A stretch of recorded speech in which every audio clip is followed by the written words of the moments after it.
През 2024 година 10 833 човека са заявили желание да станат кръводарители.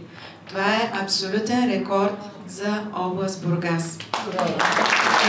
Практическо даряване са стигнали 9176. Останалите са отпаднали по медицински причини. Расте брой на младите до 20 годишна възраст, на които тепърва ще разчита трансфузиционната система на страната.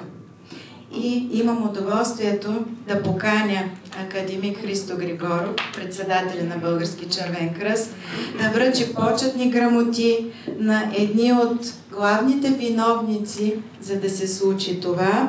Това са доктор Светослав Тодоров, заместник директор на УМБАЛ Бургас, сам над 10 пъти лично дарил кръв, заместник председател също на Общинския съвет, и доктор Людмила Желязкова, директор на районен център на трансфузионна хематология Бургас.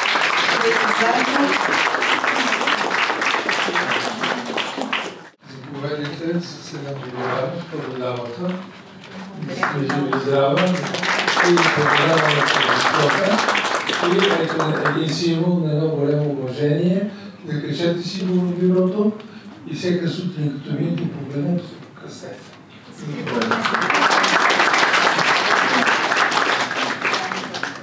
Докторе, ето също вашата визитна картичка.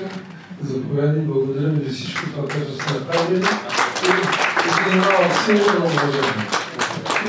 Това е за дело, за договорение, и така се заповядаме.